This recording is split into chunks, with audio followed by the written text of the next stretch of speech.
Hey, so just thought I'd do another video tonight. It's a bit of a different one. It's something that I addressed on my very first video, or part of it. If you remember, ages ago, my very first one, I kind of did like a mini rant about Marvel. I think it was about the X-Men titles in particular. But this is about Marvel. How I feel like they don't care about the fans. They just care about the cash cow making money, or using the properties for intellectual ideas, what they can use in films and TV, and the creativity and storytelling aspect just seems to go by the wayside. My biggest bugbear is the huge, and again huge, expansion of crossovers and event comics for no reason. For example, this year, from late last year until early this year, we've had numerous crossovers. For example, we've had the Dark Web one, which was the Spider-Man titles and also the X-Men. We've had the Daredevil one from before they relaunched Daredevil again. I've forgotten what it's called now. Devil's Reign, that was it.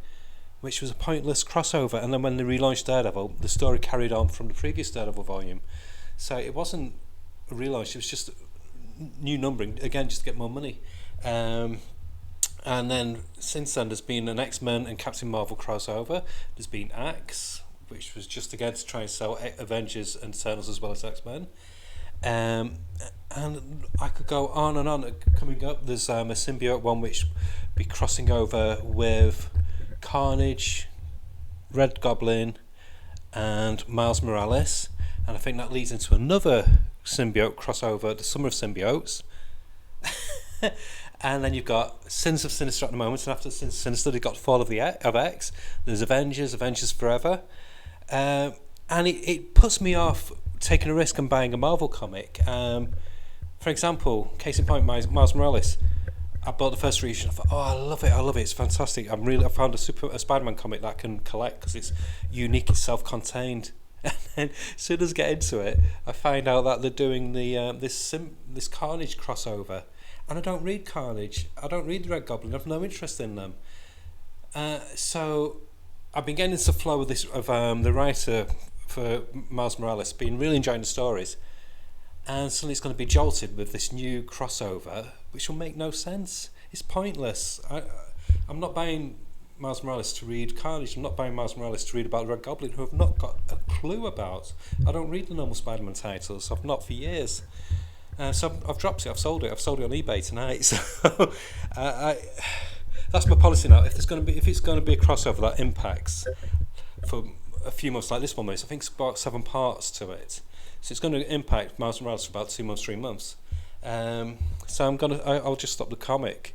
So at the moment, my comics for Marvel consist of Fantastic Four and Miracle Man. Miracle Man is finishing within 2 more issues, so then it would just be Fantastic Four. I want to try the Avengers. I want to try Doctor Strange when Jed MacKay comes on both of them.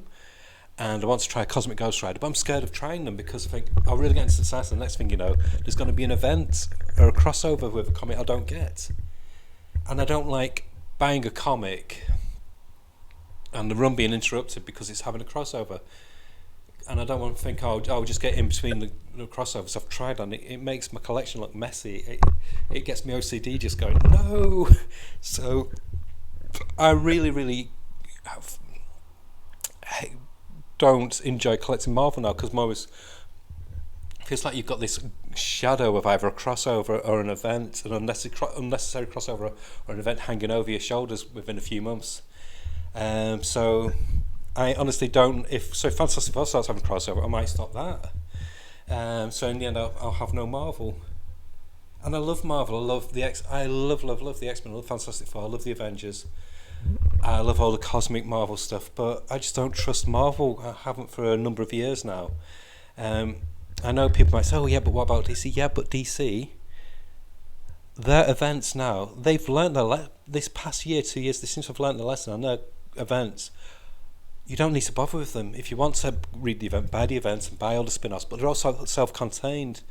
They don't impact anything else. The storyline might have an effect on the whole comic universe, but you don't need to bother with the events. It doesn't, because it's all self-contained within that mini-series, and then they do one-shots, etc., what tie into the event, but they don't do it across the normal titles. So that's great. I've no problem with that. That's problem solved. And if I feel tempted to buy an event, then I'll buy it, because I know it's not going to impact the flow of a comic that I'm reading. You know, for example, it's not going to impact Detective by Ram V, which I love. So that's how you do it. I don't know why Marvel don't do this approach. Well, I think the basic idea is Marvel are greedy. Last week, for example, Marvel had 23 comics out, and DC, who are an equally big company, had 9 comics out. 23 comics. I mean, it's ridiculous. And if they have that on average every week, that's nearly 100 comics a month that Marvel are releasing. And in this current climate, it makes no financial sense. It's like they're just throwing things against the wall to see which ones stick. And that's the problem with Marvel. It seems to be quantity over quality. Because I've looked through and I've read quite a lot of Marvel. I'll give most first issues a chance. And I'm reading, oh God, this is shit. And they just feel like it just feels like they have no care or love for the production of a comic. Like with DC, there was about a year and a half with DC, and it seemed to be Batman centric, and it seemed like they weren't going to expand. But what they were doing, they were planning this whole gentle, soft reboot with the dawn of DC, and they were building up from that with Mark Waid as like one of the new creative heads to do all these new titles, what they're doing this year. And that's how you do it. That's how you generate excitement. I am so excited for a lot of the DC content, what's coming out in this year. There's so many great titles, ones I've dreamed of for ages. And that's how you do it. You ease new titles, and you don't just keep on chucking stuff out just because you've got the license for it. But I don't know. Marvel are unique compared to every other comic company. They just seem to be... I don't think they love comics. I think it's since the House of Ideas have taken them over. Not the House of Ideas, but since sorry, I'm having... Fringe is driving me mad. Since they become Disney in everything but name, it's what Disney does with all their stuff. They just churn stuff out, and then if it sticks, it sticks. If it doesn't, it doesn't. And that's what Marvel feels like now. They've lost what made Marvel Marvel. Comics aren't they don't feel like comics are the focus. They churn out tons of comics, but they don't have the quality to back it up. There's a few, 2 or 3 writers in Marvel who are great, but even the great ones have done crap work. Like, for example, Jason Aaron, who I normally adore, his Avengers comic was the most boring, messy, garbled up comic I've ever read. It made me hate the Avengers. And normally he's a fantastic writer. And it's like, it just felt like the editors didn't step in. They just kind of let him just do it, and it's so waffly and blue. So this is why it makes sense about Jed MacKay coming up, because I think Jed MacKay is like one of the new shining lights of Marvel. You know, he's proved his chops with what he's doing at the moment with Strange and Doctor Strange and Moon Knight, just for a few examples. And there's a few female writers who are doing good stuff, like Rainbow Rowell with She-Hulk, and not Stephanie Phillips, who's the other one? Kelly Thompson with Captain Marvel. And again, I loved Captain Marvel, but I've stopped it because it's been crossing over the X-Men. And I love the X-Men going full circle, but it's a mess. Every other month it's a crossover. And just because I like the X-Men doesn't mean I want to read 12 different comics just to get the story. Because if you get the Immortal X-Men, you've got to get all these others that tie in with it. And to be honest, I don't like Kieran Gillen, what he's doing on the X-Men. I just think he's dull. Krakoa's dull. It's like they're just picking up the dust what Jonathan Hickman's left and trying to revitalise it, and they can't. They need to start. I know they might do this with the Fall of X, but I know once the Fall of X is done, few months down the line there'll be another crossover, another event. So for things like Moon Knight and my X-Men titles, Wolverine, etc., I just get the graphic novels because it's the only way I can trust that I'm going to get something that I want to read. So I'm not reliant on having to get all these other comics because it's expensive. I mean, 12, say for example 12 Marvel comics or whatever a month, that's a chunk of money when there's better stuff out there. I mean, Image is killing it at the moment with their titles, AWA is killing it with their titles, Boom is, and DC is as well now. They're a force to be reckoned with again. So this rant is basically saying, come on Marvel, have some respect for your fans, and I am a fan, but I hate Marvel at the moment. Have some respect for your fans and give them what they want, not what you want. Stop just looking for the dollar sign and look at the content, look at the stories, look at the writers you've got, the artist. It's like Marvel, for